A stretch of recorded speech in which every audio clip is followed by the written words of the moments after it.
everybody.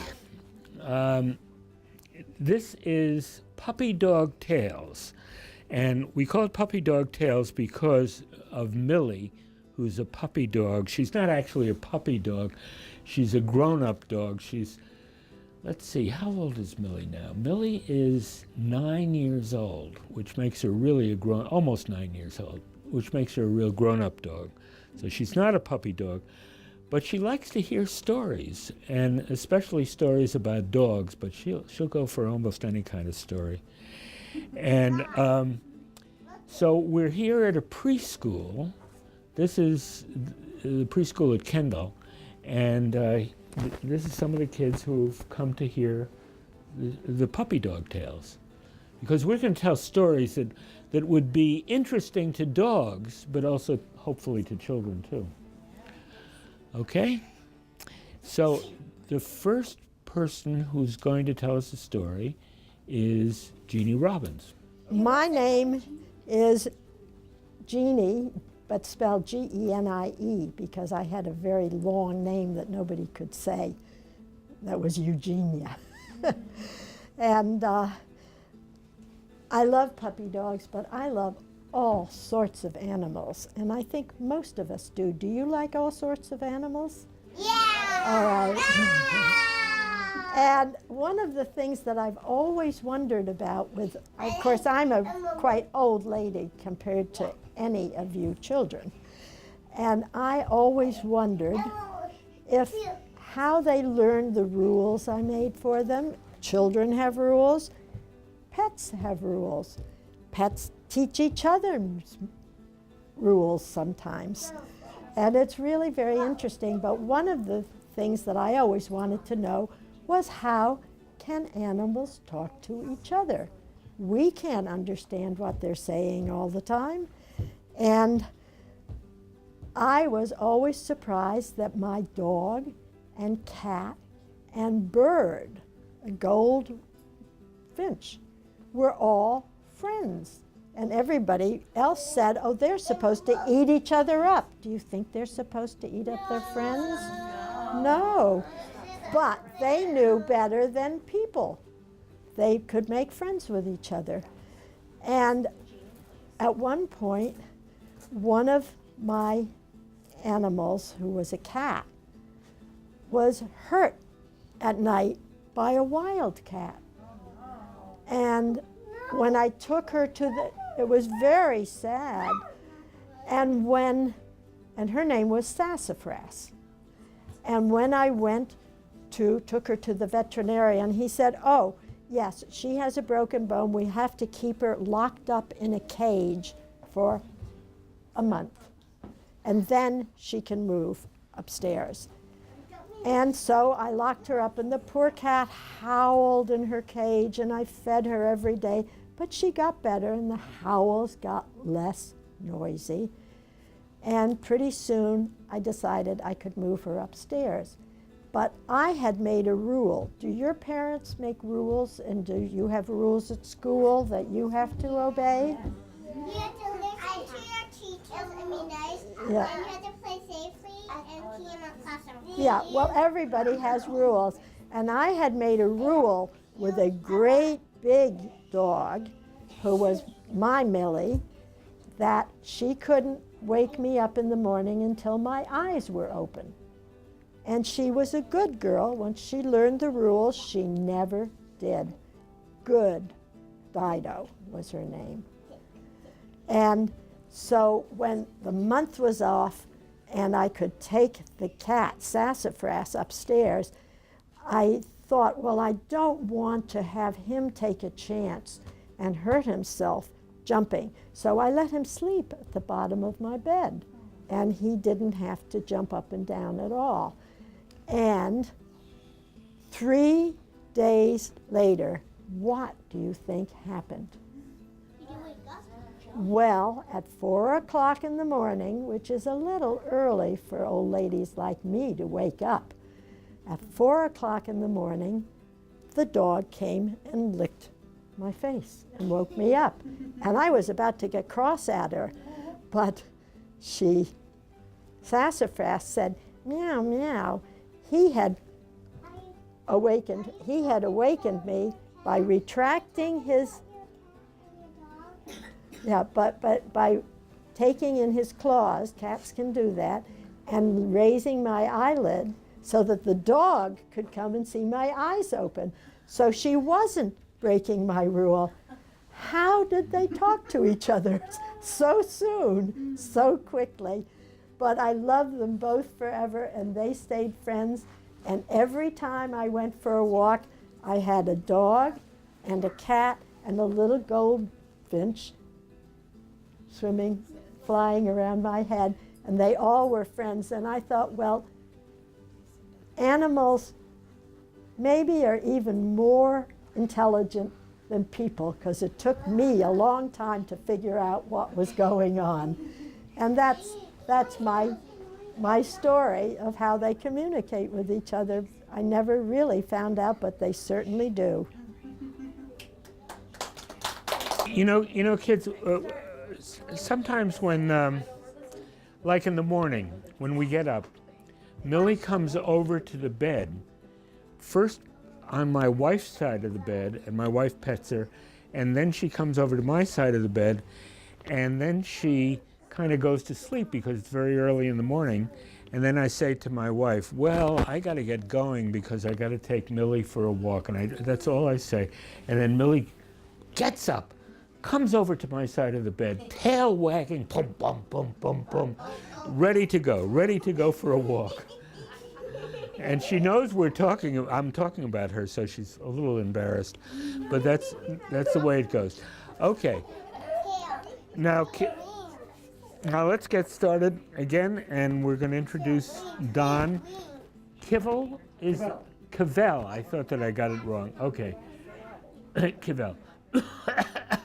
Okay, everybody in the TV audience and all the kids at Kendall and every place else, the next person who's going to tell us a story or read us a story is Don Cavell, who lives at Kendall with us. And Don, it's all yours. Good morning. I'm Don. Morning. Hi, Don. And I have a wonderful story about an owl and a pussycat. How many of you have pussycats? I do. And what's the pussycat's name? Uncle Lucifer.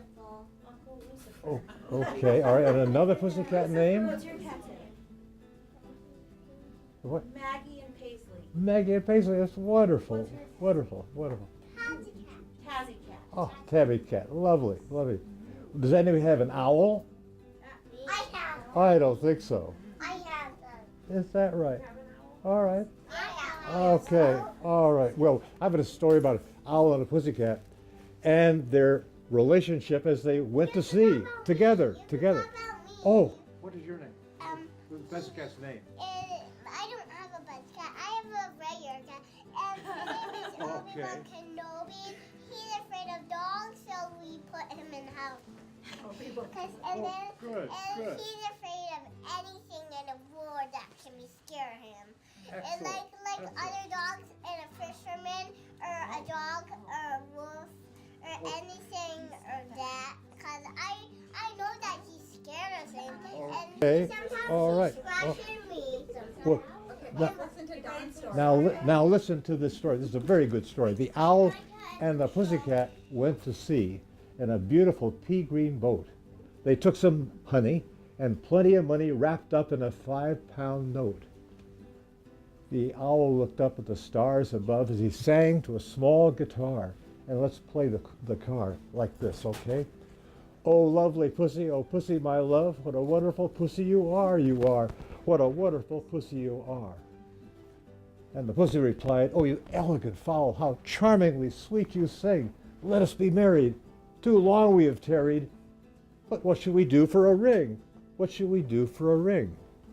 Well, they sailed away for a year and a day to the land where the bong tree grows. And there, in the wood, a piggy wig stood with a ring in the end of his nose. Oh, pig, are you willing to sell for 1 shilling your ring? Said the piggy, I will. So they took it away and were married next day by the turkey who lives on the hill. Well, they dined on mince and slices of quince, which they ate with a runcible spoon, and hand in hand on the edge of the sand, they dance by the light of the moon. They dance by the light of the moon. And that's the story of the owl and the pussycat, who were married by the pig, a turkey who lived on a hill, and they used the pig's ring for a ring to put on their finger. Well, that's wonderful. Any questions about the story? Okay, all right, good. Here we go, kids. This is a different kind of story. This is a story that I wrote for you. Now, I think you heard this story, but we're going to ask you to help me tell the story. The name of the story is Woof. Woof, like a dog barking. Can everybody say woof? 1, 2, 3. Woof, woof, woof, woof, woof, woof, woof, woof, woof, woof, woof. Okay, that's the name of the story. Now every time, kids, every time I say woof, you should say woof too. And you shouldn't do it too much because we have to hear the whole story. But maybe you could say woof 1 or 2 times, okay? Unless we have a bunch of other woofs, and then you can keep saying woof. Okay, here we go, woof. And this is actually a true story. It's about Millie and me. Okay, here we go. Woof. Woof, says Millie. Woof, woof. Arf, arf. Woof, woof. That's silly, Millie, I say. I don't believe you. Grrr, says Millie. You must be joking, I say. Yip, yip, yip, yip, yip, laughs Millie. You think you are so funny, I say to Millie. Yip, yip, yip, yip, yip, yip, yip, yip, yip, yip, yip, yip. Millie laughs. Enough of this silliness, I say. It's time for our afternoon walk. Okay. Woof, woof, woof, woof, woof, woof, woof, woof, woof, woof, woof, woof, woof, woof. Okay, shouts Millie at the top of her voice. And this is true, this goes on all the time. And off Millie and I go to the park. Storrs Pond Park. Do you know where that is? Does anyone here? Okay. Playground. Yeah, they got a good playground there.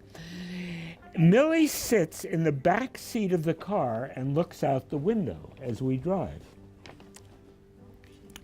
When we get to the park, she wags her tail and wiggles her whole body. And we get out of the car. I put the red ball, we carry a little red ball, in its place at the end of the orange stick. Have you ever seen those kind of sticks? You put a ball in them and you've seen them. You've seen them, yeah? Okay. And then I fling it out as far as I can. The ball goes boom, boom, boom, boom, boom, boom, all the way out there. Millie runs after it, wagging her tail, just like she's doing now, because she knows we're talking about her. She chomps it in her mouth and runs with it back to me. She drops the ball in front of me, and I know what she's saying. She's saying, "Throw it again, Daddy." So I throw it again. She snarfs it up and brings it back to me, and I throw it again. But my arm gets tired throwing it. That's it, Millie, I say. It's time to go home. She hangs down her head and looks sad because it's time to go home. She doesn't want to go home. I open the car door and throw a dog treat onto the back seat of the car.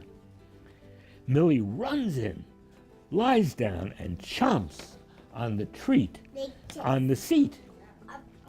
And I know what she's saying. You know what she's saying? Thank you, Daddy. She's saying thank you, Daddy. How did you know? That's exactly what she was saying. Thank you, Daddy. You're welcome. So that is the story, and it's really a true story. And it happens almost every day, just like that. Mickey, we did it. You're very welcome. Okay. Thank you, boys and girls. Girls and boys, whatever you are. Girls and boys. Are any of you dogs, actually, or are you just people? People. How can you tell the difference between people and dogs? I could never understand that. Millie's a dog. And But, we- okay, so what's the difference between you and Millie? Are you hairy like Millie? You have less hair. Well, Millie doesn't have red hair, for one thing. How many legs do you have? You Huh? How many legs do you have? One, Yeah. one. Okay, well, thanks everybody. Enjoyed this too. Okay, Thank you. that's it. And thank you, Callie, for doing the work.